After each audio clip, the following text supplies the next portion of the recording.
जय हिंद होमगार्ड दोस्तों, होमगार्ड वीरो मेरे प्यारे भाइयों, स्वागत करता हूँ एक बार फिर से आप ही की अपने ऑफिशियल चैनल पे, जहाँ पे आपको होमगार्ड भाइयों से संबंधित हर लेटेस्ट अपडेट सबसे पहले प्राप्त होती रहती है। तो दोस्तों, आज एक बहुत बड़ी खबर मैं लेकर के आपके लिए हाजिर हो गया हूँ। जो लेटेस्ट अपडेट मेरे पास में आता रहता है, मैं आपके लिए लेकर के हाजिर होता रहता हूँ। आप वीडियो को लाइक करना बिल्कुल मत भूलिएगा। चैनल पे पहली बार बता रहे हो तो चैनल को जरूर सब्सक्राइब कर लीजिएगा। भाइयों, आज 3-4 बड़े शासनदेश खबर के साथ में मैं हाजिर हो गया हूँ, तो वो जानेंगे। और आपका कोई भी डाउट हो आप कमेंट बॉक्स में मेरे से पूछ सकते हो। और आप किस राज्य के होमगार्ड भाई हो, प्लीज़ कमेंट बॉक्स में ज़रूर बता दीजिएगा आपकी क्या परेशानी है, क्योंकि आप ही का अपना चैनल है, यहाँ पे आप बता सकते हो बेझिझक होकर के। तो उसमें भी आप आराम से बता सकते हो। और अब देख लेते हैं सबसे पहले क्या बड़ी लेटेस्ट अपडेट आ रही है। एक शासनदेश आ रहा है, इसमें देख लेते हैं यूपी होमगार्ड का जिला कमांडेंट होमगार्ड जनपद पीलीभीत के द्वारा जारी हुआ है का आदेश है। कार्यालय जिलाधिकारी पीलीभीत के पत्र संख्या जो है श्रम दिनांक 13/10/2021 के द्वारा निर्देशित करते हुए अवगत कराया गया है कि जिन होमगार्ड की आयु 15 से 59 वर्ष के मध्य है, वह अपना पंजीकरण निकटवर्ती जन सुविधा केंद्र जाकर अपना मोबाइल नंबर, आधार कार्ड, बैंक पासबुक का डिटेल लेकर पंजीयन ई श्रम पोर्टल पर जाकर कराएं। अतः समस्त कंपनी अधिकारियों को निर्देशित किया जाता है कि होमगार्ड का ई श्रम पोर्टल पर रजिस्ट्रेशन करवाएं। ई श्रम कार्ड बन जाने पर श्रमिक की दुर्घटनावश हुई मृत्यु की दशा में 2 लाख रुपए का लाभ उनके परिजन आर्थिक सहायता के रूप में प्राप्त कर सकेंगे। इस संबंध में संबंधित कंपनी अधिकारी अभियान के तहत अपनी कंपनी की समस्त होमगार्ड का ई श्रम पर रजिस्ट्रेशन कराना सुनिश्चित करेंगे, जिसकी प्रगति रिपोर्ट 10 दिवस के भीतर कार्यालय में प्रेषित करेंगे। जिला होम कमांडेंट होमगार्ड पीलीभीत के द्वारा ये लेटर जारी हुआ है। दूसरी आपके देख सकते हो, ड्यूटी से वापस जा रहे 2 होमगार्ड की हादसे में मौत। तो हरदोई से खबर आ रही है, तो प्लीज़ होमगार्ड भाइयों थोड़ा ध्यान रखें अपने गाड़ी गुड़ी चलाने में, क्योंकि बाइक सवार होमगार्ड भाइयों का जो है कटरा बिल्हर रोड पर खेमू के गांव के निकट अपने सामने से आ रही कार से बाइक से टक्कर मार दी, जिससे बाइक में सवार 2 होमगार्ड को दर्दनाक मौत हो गई। और भीषण टक्कर से उन्हें इतनी तेज थी कि आग भी लग गई। तो ध्यान रखें कि सामने वाला ध्यान दे रहा नहीं दे रहा, लेकिन अपना जरूर ख्याल रखें, साइड में रोक लें और अपने परिवार के ध्यान रखें। तो दूसरी खबर क्या आ रही है वो देख लेते हैं। यूपी के अधिकारी अहंकारी जल्द होंगे गिरफ्तार, यह है इसी के काबिल सुप्रीम कोर्ट। तो देख सकते हो ये तो यूपी का हाल है, आपके राज्य का क्या हाल है जरूर बताइएगा कमेंट बॉक्स में। सुप्रीम कोर्ट ने यूपी के वित्त सचिव और एडिशनल मुख्य सचिव को गिरफ्तार का रास्ता साफ कर दिया है। और इन दोनों के खिलाफ इलाहाबाद हाईकोर्ट में आदेश की आंशिक अनुपालन और देरी से मामले में जमानती वारंट जारी किया था। इस फैसले में यूपी सरकार की ओर से सुप्रीम कोर्ट में चुनौती भी दी गई थी। सुप्रीम कोर्ट में ने अर्जी खारिज करते हुए कहा कि ये अधिकारी बहुत ज़्यादा अहंकारी हैं और गिरफ्तारी का रास्ता साफ कर दिया।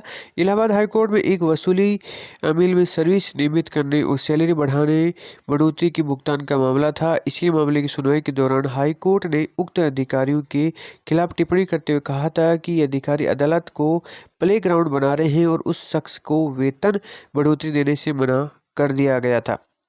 हाईकोर्ट के आदेश के बाद अधिकारियों ने कोर्ट को गुमराह किया। इस मामले में एडिशनल एडवोकेट जनरल ने कोर्ट में अंडरटेकिंग दी थी, लेकिन बावजूद इसके अधिकारियों ने बढ़ा हुआ वेतन नहीं दिया और अंडरटेकिंग की अवहेलना की। और यूपी सरकार ने अपने अधिकारियों की ओर से अर्जी दाखिल कर हाईकोर्ट के फैसले के खिलाफ अपील की, लेकिन सुप्रीम कोर्ट से इसकी जो है आपकी राहत नहीं मिली। और सुप्रीम कोर्ट के चीफ जस्टिस एन रमना ने कहा कि आप इसी के काबिल हैं। हाईकोर्ट को भी अभी तक गिरफ्तारी का आदेश दे देना चाहिए था, कड़ी सजा देनी चाहिए थी। हाईकोर्ट ने फिर उदारता दिखाई और कहा कि कंडक्ट को देखते हुए एक कर्मचारी की वेतन बढ़ोतरी को देने से आपने मना कर दिया और उसे रोक रहे हैं, और आपके जहन में कोर्ट के प्रति कोई आदर भाव नहीं है दिखता। शीर्ष अदालत ने कहा कि ये अधिकारी अहंकारी दिखते हैं। यूपी सरकार के अधिकारियों की ओर से एडिशनल सॉलिसिटर जनरल ऐश्वर्य भाटे ने कहा कि वसूली अमीन को रेगुलर कर दिया गया है और वेतन बढ़ोतरी का भुगतान होना है। सुप्रीम कोर्ट ने के इसी मामले से नरमी बरतते हुए सुप्रीम कोर्ट ने कहा कि फिट केस है और इससे जमानती वारंट जारी किया जा रहा है। एक लेटर लिखा गया है योगी जी आदित्यनाथ जी को, उत्तर प्रदेश के मुख्यमंत्री जी को। महोदय, प्रार्थना पत्र वास्ते भ्रष्ट तानाशाह थानाध्यक्ष रूपडीहा प्रमोद कुमार त्रिपाठी के विरुद्ध मानहानि का मुकदमा दर्ज करवाकर उचित कार्रवाई करवाने के लिए तो उसमें बोला गया है। तो जैसे कि मैंने न्यूज़ भी आपको बताई थी, उसके लिए लेटर बार बार लिखा जा रहा है कि जो होमगार्ड भाई थे उनके ऊपर हमला किया जाता है। जब रिपोर्ट लिखवाने जाते हैं तो उल्टा उन्हीं के ऊपर केस कर दिया जाता है। उसी को लेकर के यह है सादर अवगत कराना है कि भारतीय होमगार्ड सत्येंद्र मोहन श्रीवास्तव वर्तमान समय मंडल उपाध्यक्ष देवी पाटन मंडल के पदाधिकारी है, जिसने 8/11/2021 के जिला कार्यकारिणी बहराइच के साथ होमगार्ड जवान नंदाराम यादव के उत्पीड़न की शिकायत की सच्चाई जानने हेतु थाना रूपडीहा गया था, और जहां वर्तमान थानाध्यक्ष श्री प्रमोद कुमार त्रिपाठी द्वारा प्रार्थी को काफ़ी अपमानित किया गया और प्रार्थी की मुंह उखाड़कर फेंक देने की धमकी दी गई, और प्रार्थी अपने को काफ़ी अपमानित महसूस कर रहा है और आत्मग्लानि से भरा हुआ है। जबकि सन 2017 में प्रार्थी की मूंछों पर खुश होकर तत्कालीन डीजी होमगार्ड श्रीमान सूर्य कुमार शुक्ला के द्वारा 1200 रुपये पुरस्कृत भी दिया गया था और सम्मानित किया गया था। उन्हीं की मूंछों के भ्रष्ट थाना अध्यक्ष प्रमोद कुमार त्रिपाठी ने द्वारा उखाड़ फेंक देने की बात कही और प्रार्थी काफ़ी आहत है। इसे भ्रष्ट थानाध्यक्ष पर मानहानि का मुकदमा लिखवाकर कार्रवाई नहीं की गई तो प्रार्थी धरना के आमरण अनशन की भी किया जाएगा। दूसरी खबर आ रही, तस्कर को बचाने के लिए पुलिस ने होमगार्ड को ही बना दिया बलि का बकरा। बहराइच से खबर आ रही, जनपद में बुलंद कानून की अफवाह को पिछले काफ़ी अरसे से सुनी जा रही हो, लेकिन जब कानून के वर्दीधारी लोगों द्वारा ही कानून के वर्दीधारी लोगों के बलि का बकरा बना दिया जाए और एक तस्कर को बचाने के लिए जिले की हकीकत खुद में खुद अफवाहों के तमाम सवालों को पैदा करने लगी है। हम बात कर रहे हैं प्रदेश के मुख्यालय के मात्र 180 किलोमीटर दूर नेपाल बॉर्डर के पास रूपडीहा थाने की, जो कानून के नाम पर अपनी गोद में न जाने कितने तस्करों को पाले बैठा है और बावजूद न जिले के अधिकारी कुछ कर रहे हैं और नहीं प्रदेश के मुख्यालय इसके कंधे पूछ रही है। तो देख सकते हो कि ये आपको पहले में न्यूज आपको बताई थी। अब दूसरी खबर आ रही है आपकी, होमगार्ड मुख्यालय उत्तर प्रदेश के द्वारा जारी किया गया है। सरकार की महिला सशक्तिकरण की नीति के दृष्टिगत शासन स्तर पर लिए गए निर्णयों के क्रम में उत्तर प्रदेश होमगार्ड विभाग के समस्त जनपदों में 4 पहिया वाहन चलाने की इच्छुक महिला होमगार्ड की ड्यूटी के साथ साथ ड्राइविंग स्कूलों के माध्यम से वाहन चलाने की आवश्यकता प्रशिक्षण दिलाया जाना है। उक्त प्रयोजन में प्रदेश के समस्त 12 मंडलीय प्रशिक्षण केंद्रों में अब कमांडेंट मंडलीय प्रशिक्षण केंद्र में नियंत्रण व सघन प्रयोग से संबंधित मंडलों को जनपदों में 40 वर्ष से कम आयु की महिला होमगार्ड की प्रोत्साहन करते हुए प्रशिक्षण हेतु चयनित महिला होमगार्ड को दिनांक 1/12/2021 से 31/12/2021 तक कुल 1 माह हेतु ड्यूटी पर नियोजित मानते हुए ड्यूटी भत्ता भुगतान के आधार पर 4 पहिया वाहन चालक का प्रशिक्षण दिलाया जाएगा। 40 वर्ष से अधिक आयु की इच्छुक महिला होमगार्ड ने भी उक्त 4 पहिया वाहन चालन प्रशिक्षण में सम्मिलित किया जा सकता है। उक्त प्रशिक्षण स्थानीय ड्राइविंग स्कूल वाहन प्रशिक्षण केंद्र के माध्यम से प्रति होमगार्ड रुपये 4,000 की अधिकतम धनराशि के अंतर्गत भुगतान के आधार पर कराए जाए। संबंधित ड्राइविंग स्कूल वाहन प्रशिक्षण केंद्र के भुगतान करते हुए समस्त मंडलीय प्रशिक्षण केंद्रों को 16 वैशाख में विशेष सेवाओं के मद में समुचित अनुदान का आवंटन वित्त नियंत्रण होमगार्ड मुख्यालय द्वारा मंडलीय कमांडेंट मंडलीय प्रशिक्षण केंद्र की मांग को आधार पर किया जाएगा। वाहन चालक के नियुक्त होने की महिला होमगार्ड के मनोबल में सामाजिक प्रतिष्ठा में वृद्धि होगी और इसमें वाहन चालक में निपुणता और व्यक्तिगत जीवन का शासकीय आवश्यकताओं की पूर्ति में सहायक भी होगी। तो देख सकते हो ड्यूटी महिला मंडलवाल कितनी आपके निर्धारित किए गए हैं।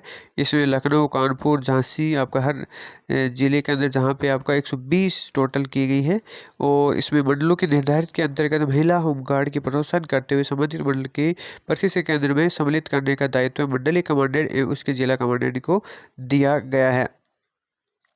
दूसरे शासन सेवा दिवंगत होमगार्ड स्वयंसेवकों के आश्रितों को कल्याण कोष में आपका जो आर्थिक सहायता की बात बोली जा रही थी उसके संबंध में जारी हुआ है। इसमें बोला गया है कि अवगत कराना है कि आपकी इकाई में प्रेषित किए गए कल्याण कोष से संबंधित निम्नलिखित प्रकरणों में अपनी अपनी इकाई से संबंधित दिवंगत होमगार्ड स्वयंसेवकों के आश्रितों को बैंक खाता संख्या, IFSC कोड, बैंक शाखा स्तंभ आपका अंकित करते हुए आपका संबंधित एक कैंसिल चेक पासबुक की स्वच्छ प्रमाणित छाया प्रति प्राप्त करने के विलंब 3 दिनों के अंदर होमगार्ड मुख्यालय को उपलब्ध कराना सुनिश्चित किया जाए। तो देख सकते हो कहाँ पे आपको करना है। मृत्यु दिनांक इनका सभी का लिस्ट भी जारी हो गया। मृत का जो इसमें लिस्ट आप देख सकते हो, मैं आगे खींच रहा हूँ। चित्रकूट, बलिया, इटावा, आपका झांसी, गाजीपुर अलग अलग है। आपका रोक करके वीडियो को आप आराम से इसको चेक भी कर सकते हो। 3-4 पेज है, ज़्यादा टाइम वेस्ट होगा, उससे अच्छा है कि आप अपने आप देख लो जहाँ जाके है। 4-5 पेज है इसमें। तो ये देख सकते हो, यहाँ पे इसमें बोला गया है कि विजय पाल सिंह चौहान कंट्रोल रूम प्रभारी इस निर्देश को संबंधित इकाई को व्हाट्सएप पर भेजना सुनिश्चित किया जाए। तो ये थी आज की लेटेस्ट अपडेट, हमारे होमगार्ड भाइयों के लिए लेकर के आया हूँ। तो बाकी किस राज्य के आप लेटेस्ट अपडेट पाना चाहते हो मेरे को कमेंट बॉक्स में पूछ सकते हो। बाकी चैनल को भी सब्सक्राइब कर लीजिएगा, बेल आइकन प्रेस कर लीजिए, जिससे आपको हर लेटेस्ट अपडेट होमगार्ड भाइयों से संबंधित मिलते रहे। वीडियो देखने धन्यवाद। जय हिंद, जय भारत।